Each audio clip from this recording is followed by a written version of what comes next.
Hello students, स्वागत है आपका हमारे यूट्यूब चैनल गुड स्टडी गुरु पे। पिछली वीडियो में मैंने आपको इंग्लिश के सिलेबस की जानकारी दी थी, सिलेबस डिस्कस करा था। आज से हम अपना सिलेबस कंटिन्यू करेंगे। स्टार्टिंग हम प्रोज से करेंगे। Chapter first, a letter to God, जिसके राइटर हैं J.L. फ्यूएंट्स। आपको चैप्टर हर किसी के डीपली पढ़ने होंगे, क्योंकि मैंने आपको OMR के सिलेबस की बताया था कि उसमें अबाउट ऑन अंडरस्टैंडिंग MCQ बनेंगे। तो आपको बिल्कुल डीपली चैप्टर रिवाइज होना चाहिए, इसीलिए आपको चैप्टर पढ़ना ज़रूरी है। स्टार्ट करते हैं chapter first, a letter to God, जिसके राइटर हैं J.L. फ्यूएंट्स। बिफोर यू रीड, पढ़ने से पूर्व आप इसे भी पढ़ लीजिए, वो थोड़ा सा सार बता देगा ये इसका। दे से faith can move mountains, but what how we put our faith in.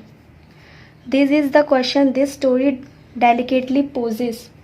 उनका कहना है कि विश्वास पर्वतों को भी हिला देता है, लेकिन क्या हमें अपने विश्वास को बनाए रखना चाहिए? यही प्रश्न है जिसका इस कहानी में दावा किया गया है। क्या प्रश्न है कि क्या हमें अपने विश्वास को बनाए रखना चाहिए? यही इस कहानी में बताया गया है। बस ईश्वर के बारे में, ईश्वर की आस्था के बारे में। कहावत सुनी होगी कि विश्वास पर्वतों को भी हिला देता है। Lencho is a farmer who writes a letter to God when his crops are ruined asking for 100 pesos. Lencho एक किसान है, अपनी फसल नष्ट होने पर 100 पीसों मांगने के लिए ईश्वर को पत्र लिखता है। ईश्वर को उसने पत्र लिखा है। किसने? लेंचो ने। Does Lencho letter reach God? क्या लेंचो का जो पत्र था वो ईश्वर को प्राप्त होता है? Does God send him the money? क्या ईश्वर उसको धन भेजता है? Think what your answer to this question would be and guess how the story continues before you begin to read it. सोचिए इन प्रश्नों का आप क्या उत्तर देंगे, और कहानी पढ़ना शुरू करने से पहले अनुमान लगाइए कहानी कैसे आगे बढ़ती है। मतलब आपको कहानी पढ़ने से पहले एक आप इमेजिनेट कीजिए कि कहानी में क्या हो सकता है। अब स्टार्टिंग करते हैं डीपली से। The house, the only one in the entire valley, set on the crest of a low hill. From this height, one could see the river and the field of ripe corn dotted with flowers that always promised a good harvest. The house, वह मकान जो संपूर्ण घाटी में अकेला था, जो Lencho का हाउस था वो संपूर्ण घाटी में अकेला था, एक नीची पहाड़ी की चोटी पर था। किस पे? नीची। यहाँ से एक MCQ है, where was the Lencho's house situated? Crest of a low hill. From this, इस ऊंचाई से कोई भी नदी और पर्वत को देख सकता था, जिसमें फूल के साथ पके भुट्टे से भरी पकी फसल खड़ी थी, जो अच्छी उपज का संकेत देती थी। प्रॉमिस्ड अ गुड हार्वेस्ट, अच्छी फसल का संकेत। राइप कॉर्न, भुट्टे। Understand? The only thing the earth needed was a downpour or at least of shower. The earth needed, भूमि को केवल एक ही चीज़ की आवश्यकता थी, जो कि बारिश की थी, या कम से कम एक बौछारी पड़ जाए। किसकी आवश्यकता थी? वो the downpour or at least of shower. Through out the morning, Lencho, who knew his fields intimately, had done nothing else but see the sky towards the northeast. सुबह से ही लेंचो, जो अपने खेतों को भली भांति परिचित था, ने उत्तर पूर्व की ओर आकाश को देखने के अतिरिक्त कुछ नहीं किया. इंटीमेटली, क्लोजली, इसका मतलब क्या है? Closely. Now we are really going to gate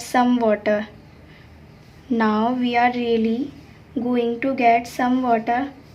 अब हम वास्तव में वर्षा का कुछ जल प्राप्त करेंगे.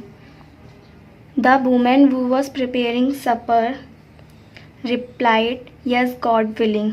गॉड विलिंग मतलब जैसे ईश्वर की इच्छा हो. पत्नी जो दिन का अंतिम भोजन तैयार कर रही थी, सपर मतलब दिन का अंतिम भोजन तैयार कर रही थी, उसने कहा, हाँ, यदि ईश्वर ने चाहा तो. The older boys were working in the field while the smaller ones were playing near the house until the women called them all come for dinner. बड़े लड़के खेत में काम कर रहे थे जबकि छोटे लड़के मकान के पास खेल रहे थे। जब स्त्री ने, मतलब जो उनकी माँ थी, उनको सबको पुकारा कि खाना खाने के लिए सब आ जाओ। खाना खाने के दौरान खाना खाने के लिए सब आ जाओ, come for dinner. It was during the meal that just as Lencho had predicted big drops of rain begin to fall. जब खाना खाने के दौरान जैसे ही लेंचो ने भविष्यवाणी की थी, वर्षा की बड़ी बड़ी बूंदें टपकने लगीं। किसकी? वर्षा की बड़ी बड़ी बूंदें टपकने लगीं। Begin to fall in the north east hug mountains of cloud could be seen approaching means come near, पास आना। approaching in the north east, उत्तर पूर्व में विशाल पहाड़ों जैसे बादल समीप आते हुए देखे जा सकते हैं। The air was fresh and sweet, हवा ताज़ी और मनोहरी थी, मतलब अच्छी थी। The man went out for no other reason than to have the pleasure of feeling the rain on his body, and when he returned, he exclaimed, "These are not raindrops falling from the sky, these are new coins." आदमी किसके लिए आंसू हुआ? किसके लिए? Lencho के लिए। Lencho किसी और कारण से नहीं बल्कि अपने शरीर पर वर्षा का आनंद अनुभव करने के लिए बाहर गया, और वह जब वापस आया वह अचानक पुकार उठा, आकाश से ये वर्षा की बूंदें नहीं गिर रही हैं, ये नए सिक्के हैं। They are new coins, the big drops are 10 cent pieces and the little ones are 5। बड़ी बूंदें 10 सेंट और छोटी बूंदें 5 सेंट के बराबर हैं। यहाँ से आपका MCQ बन सकता है। With a satisfied expression he regarded the field of ripe corn with its flower,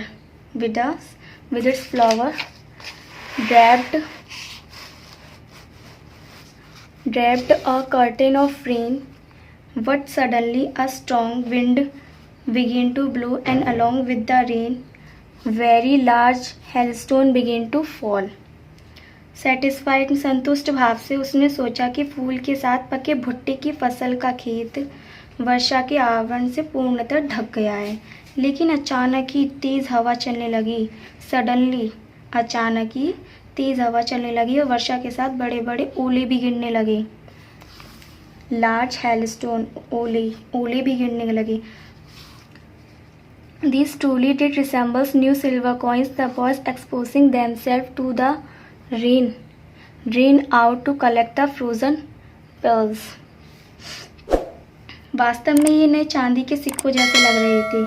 लड़के वर्षा में बाहर आए और जमे हुए मोतियों को इकट्ठा करने के लिए दौड़े। जमे हुए मोती यानी जो ओले गिरे थे उनको, जो जम गए थे उन्हें इकट्ठा कर रहे थे। It's really getting bad now. अब it's really getting bad now, अब बहुत बुरा हुआ, अब वास्तव में यह बहुत बुरा हो रहा था। एक्सक्लेम्ड द मैन, मतलब लेंचो ने कहा। I hope it pass quickly, it did not pass quickly. For an hour the hail rain on the house, the garden, the hill side, the cornfield, on the whole valley, the field was wiped as if covered with salt. मैं आशा करता हूँ, कौन आशा करता है? Lencho, कि यह जल्दी ही गुजर जाएगा। वह जल्दी नहीं गुजरा। ओले मकान, द हाउस, मकान, बाग, पहाड़ी के ढाल, फसल के खेत, पूरी घाटी पर 1 घंटे तक बरसते रहे। खेत सफ़ेद हो गया था, मानो नमक से ढक गया हो। The field was white as if covered with salt. यहाँ से आपका MCQ बनेगा कि किससे ढक गया था, किसके ऐसा लग रहा था? As if covered with salt. Okay. Not a leaf remained on the trees, not a leaf remained on the tree, वृक्षों पर एक भी पत्ती नहीं बची। The corn was totally destroyed, the flowers were gone from the plants. Lencho's soul was filled with sadness when the storm had passed. He stood in the middle of the field and said to his sons. फसल पूरी तरह से नष्ट हो गई। पौधों से जो फूल थे ना, फूल झड़ गए। लेंचो की आत्मा दुख से भर गई। जब तूफान रुक गया तो वह खेत के बीच में खड़ा हो गया और अपने पुत्रों से बोला said to his son, a plague of locust would have left more than its. ये प्लेग ऑफ लोकस्ट का आप जानते क्या होता है? प्लेग ऑफ लोकस्ट का मतलब होता है टिड्डी दल। क्या होता है? टिड्डी दल। सुना होगा आपने, जैसे किसी शहर में फसल टिड्डे बेकार कर देते हैं, तो लेंचो कहता है कि जो टिड्डों का दल है इससे अधिक छोड़ जाता है, जबकि इसने तो कुछ नहीं छोड़ा, ओलावृष्टि ने कुछ नहीं छोड़ा था। This the hail has left nothing, this year we will have no corn. इस वर्ष हमें अनाज प्राप्त नहीं होगा। That night was a sorrowful one, all our work for nothing, there is no one who can help us, we all go hungry this year.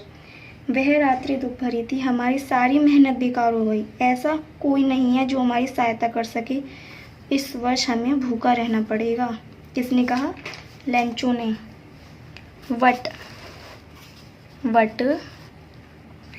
But in the heart of all who lived in the solitary house in the middle of the valley, there was a single hope, help from God. Don't be so upset, even though this seems like a total loss. Remember, no one dies of hunger. That's what they say, no one dies of hunger. Lencho सबके हृदय में जो घाटी के बीच उस एकांत मकान में रहते थे, एक आशा थी, ईश्वर की सहायता। इतने परेशान मत हो, कहा, शायद यह पूर्ण विनाश के समान प्रतीत होता है। याद रखो, कोई भूख से नहीं मरता। किसने कहा? लेंचो ने। यह बात है जो लोग कहते हैं, कोई भूख से नहीं मरता। पूरी रात लेंचो अपनी एक मात्र आशा, ईश्वर की सहायता के बारे में सोचता रहा। All through the night Lencho thought only of his one hope, ईश्वर की सहायता के बारे में सोचता रहा। The help of God whose eyes as he had been instructed sees everything, even what is deep in one's conscious. ईश्वर की आँखें, जैसा कि उसे सिखाया गया था कि हर चीज़ को देखती हैं, यहाँ तक कि किसी के अंतःकरण में क्या है, उसके अंदर आत्मा में क्या चल रहा है, उसे भी देखती हैं। अंतरात्मा। Lencho was an ox of a man working like an animal in the field. यहाँ से भी एमसीक्यू मिल सकता है, कैसा? An ox of a man, okay. But still he knew how to write. Lencho बैल की भांति काम करने वाला व्यक्ति था। वह खेतों में पशुवत काम करता था, पशु जैसे। फिर भी वह लिखना जानता था। The following Sunday at day break he began to write a letter which he himself could carry to town and place in the mail. अगले रविवार को सवेरे उसने पत्र लिखना शुरू किया, जिसको वह स्वयं कस्बे में ले जाएगा और डाक में डालेगा। किसको? अगले संडे को। गॉड, उसने लिखा, God, he wrote, if you don't help me my family and I will go hungry this year. उसने लगा, ईश्वर यदि आप हमारी मदद नहीं करेंगे, तो मैं और मेरा परिवार इस साल भूखा रह जाएगा। I need 100 pesos in order to sow my field again and to live until the crops come because the hailstorm. उसने कहा, मुझे 100 पीसों की आवश्यकता है, जिससे मैं अपने खेतों को पुनः बुआई कर सकूं और फसल आने तक जी सकूं, क्योंकि ओलावृष्टि ने उसकी फसल बेकार कर दी थी। इसलिए उसने गॉड को लिखा था, गॉड प्लीज़ आप मुझे 100 पीसों दीजिए, ताकि मैं अपना खेत है वो दोबारा जोत सकूं, दोबारा बो सकूं उसमें फसल। He wrote to God on the envelope with the letter inside and still troubled went to town. At the post office he placed a stamp on the letter and dropped it into the mailbox. उसने लिफाफे पर लिखा, सेवा में ईश्वर को। पत्र को लिफाफे में रखा है और परेशानी की हालत में ही यह कस्बे में गया। डाकखाने में उसने पत्र पर डाक टिकट लगाया और एक पत्र को में डाल दिया, जैसे कि लेटर को उसमें डालते हैं पेटी में पोस्ट ऑफिस की, उसने भी उसको उसमें डाल दिया मेल बॉक्स में, पेटी में। One of the employees who was a postman and also helped at the post office went to his boss laughing heartily and showed him the letter to God.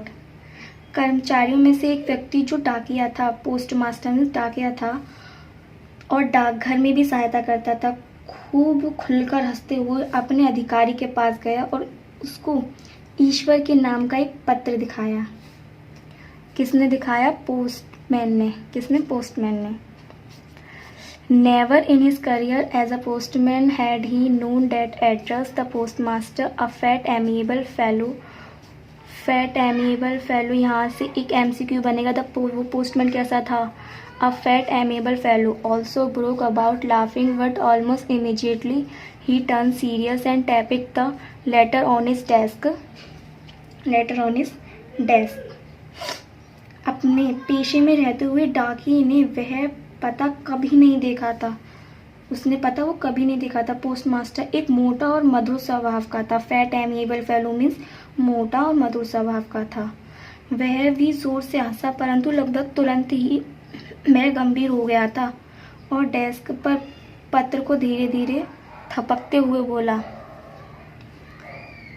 commented, what faith, I wish I had the faith of the man who wrote his letter, starting up a correspondence with God. कि कितना थपकते हुए बोला, कितना विश्वास, काश मेरे मन में भी उस आदमी का सा विश्वास होता जिसने ये पत्र लिखा है।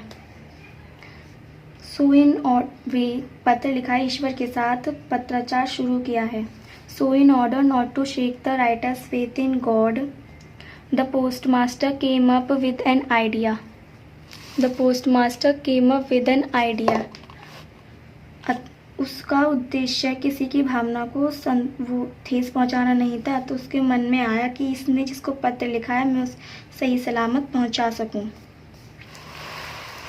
Answer the amiable fellow.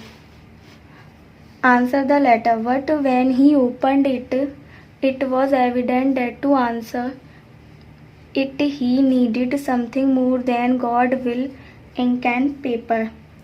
लेकिन जब उसने पत्र खोला, यह स्पष्ट था कि पत्र का उत्तर देने के लिए सद्भावना, स्याही और कागज के साथ ही कुछ और भी चाहिए। But he stuck to his resolution. He asked for money from his employees. पर वह अपने संकल्प पर दृढ़ रहा। उसने अपने कर्मचारियों से पैसा मांगा और स्वयं अपने वेतन का कुछ भाग दिया।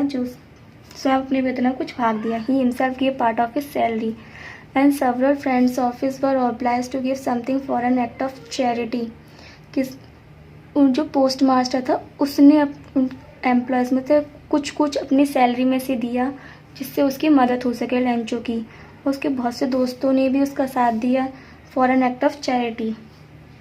मित्रगण इस परोपकार के आभारी बने। It was impossible for him to gather together 100 pesos, so he was able to send the farmer only a little more than half. उसके लिए एक साथ 100 पीसों एकत्र करना संभव था। वह केवल आधे से कुछ ज़्यादा ही पीसों किसान के पास भेजने में समर्थ रहा।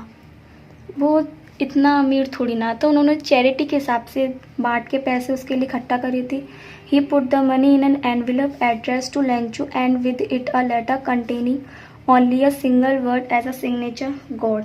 उसने लिफाफे में धनराशि रखी, उस पर लेंचो का पता लिखा और ईश्वर के हस्ताक्षर, ऐसे उसने सिर्फ गॉड लिख दिया और ईश्वर के हस्ताक्षर करके उसे हस्ताक्षर के रूप में उसने केवल एक शब्द ईश्वर लिखा हस्ताक्षर के रूप में, ताकि उसको वो ना हो कि किसने भेजा है।